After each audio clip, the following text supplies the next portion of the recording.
Before we dive into today's show, I want you to name a random NFL player in the comments of today's video. Doesn't have to be a good player. Doesn't have to be a current player. Just the first name that pops into your head. Drop that name in the comments of today's show.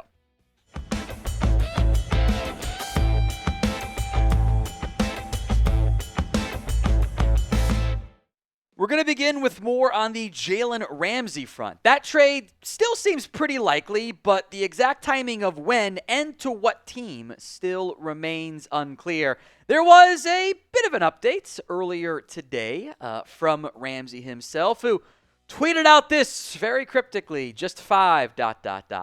And, cue the Brian Windhorst gift. Now, why is that?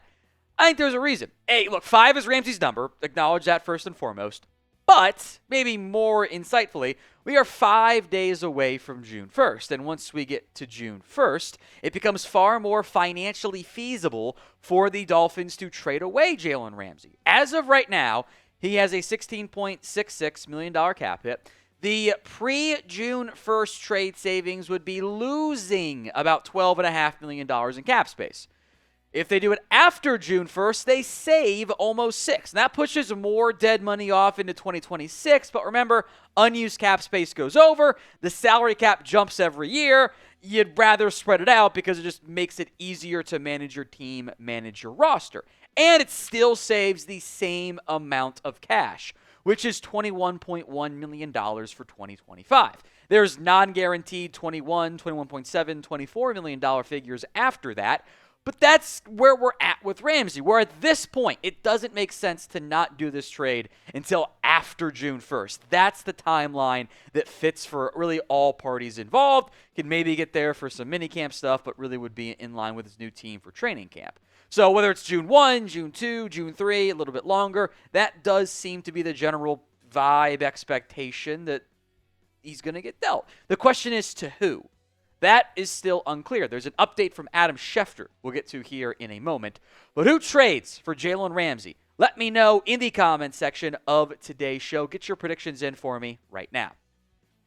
Here's what Schefter said on Get Up today. The Dolphins have been looking and are open to dealing Jalen Ramsey, and there has been interest in and across the league. I think probably more than people realize, and it certainly sounds like in the next few weeks, the Dolphins will be able to find a trade partner for Jalen Ramsey, and he'll be on the move yet again. Now, this has kind of been the refrain coming out. Like Jeremy Fowler mentioned something similar. Schefter said it before too, even before today. Like, yeah, there's more interest than you think, which makes me think there actually isn't interest. Because when we look at the links to Ramsey, the teams that have been involved, there haven't been a lot of credible ones out there with Ramsey. So I wonder, like, is some of this stuff like market leverage? That, so many teams want Jalen Ramsey. Lots of teams. The best teams are in the market. Like, that's kind of how it comes off to me when we're not really getting a lot of specific teams mentioned. Even though all you need is 2 or 3 and you can have a bit of a market for a Ramsey trade, even though I question if he gets more than a 4th-round pick back. The Rams have been extremely heavily connected.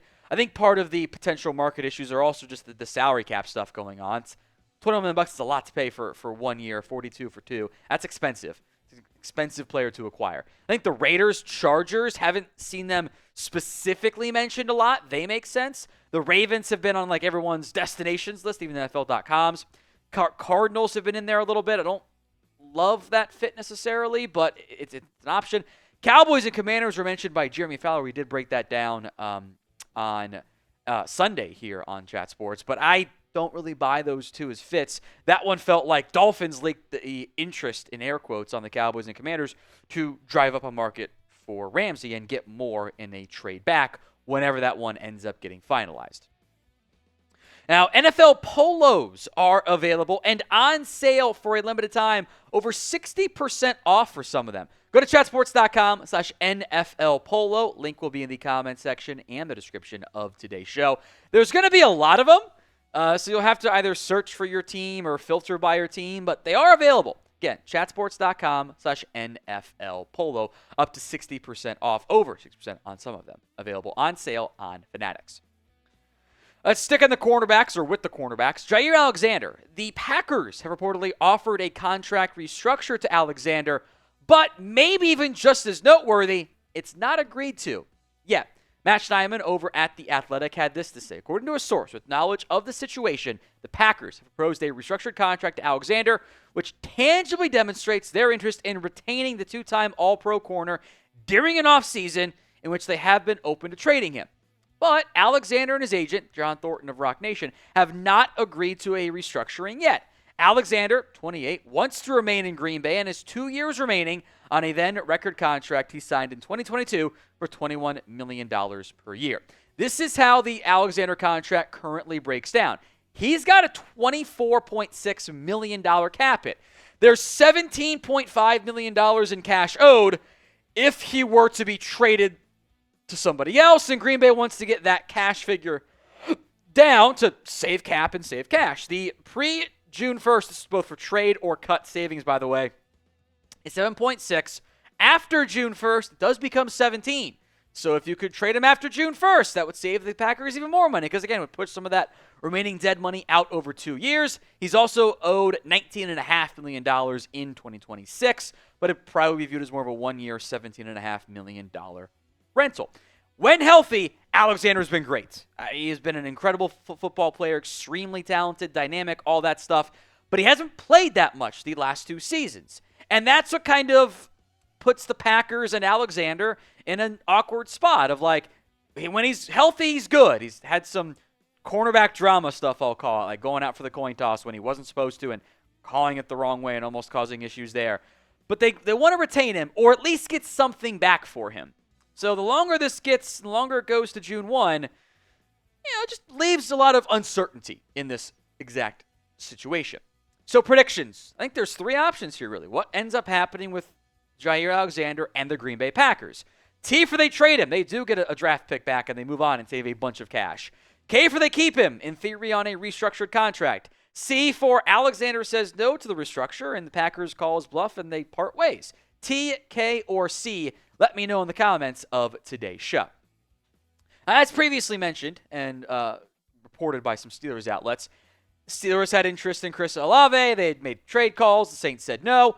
Turns out Pittsburgh was not the only team that made an attempt. This from Albert Breer. It says the Steelers got inquiries from the Browns and Steelers early in the offseason, rebuffed them, and Olave has had a nice offseason since. Maybe somebody blows away New Orleans with an offer, but he's not on the block, and I have a hard time thinking he's going to be traded. It's exactly what we had said, minus the Browns element. That part was new for Breer. When healthy, which the health has been an issue in 2024, concussions most notably, Olave's been a 1,000-yard receiver. Those guys are really good. And I know the Saints are like kind of rebuilding, but you're about to start Tyler Shuck or Spencer Rattler or whatever for an entire season. Do you really want to prop up your new young QB with Brandon Cooks, Rashid Shaheed, and Bub Means? Come on. That is an unserious wide receiver room. Rashid Shaheed is fun. He is a very good player for his role. I don't think Cooks is a number 2 anymore. So you're going to have no 1 and maybe Shaheed counts as a 2? Come on. It doesn't make sense for the Saints to trade away Chris Olave unless they get a haul back. Unless they get a massive trade offer that probably has to begin with a second-round pick. And honestly should be more because now receiver is the Saints' number 1 need all of a sudden. So I don't foresee it happening. We will have even more NFL YouTube videos for you right here on the channel. Hit that sub button so you don't miss out. YouTube.com/chatsportstv.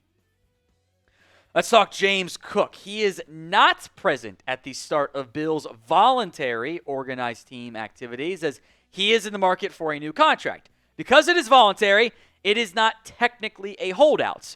That is a potential threat. We'll know in 2 weeks or so when minicamps get going.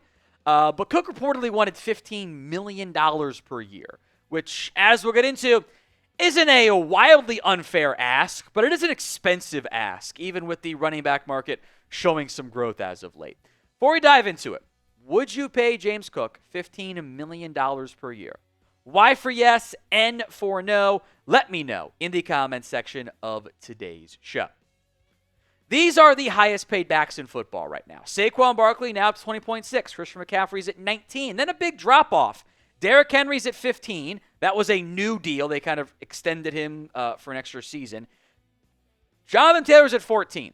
There is a reason why James Cook picked that $15 million number. He wanted to get more than Jonathan Taylor. And, the touchdowns were awesome last year for James Cook. 16 in total. Averaged 1 per game. Averaged 5 yards per carry. But he hasn't been, a 20 touch per carry guy workhorse back. He has been a very good football player. I get why he asked for what he asked for. I also get why the Bills have been hesitant to pay him so far. I don't think he's going to get traded or anything, but this one is worth watching and monitoring to see how it all plays out. That's a lot of money for a back who, hasn't been that 250 carry workhorse player, and you still see teams kind of devaluing that spot. So this one, I don't know how it plays out, but I will be watching it fairly closely.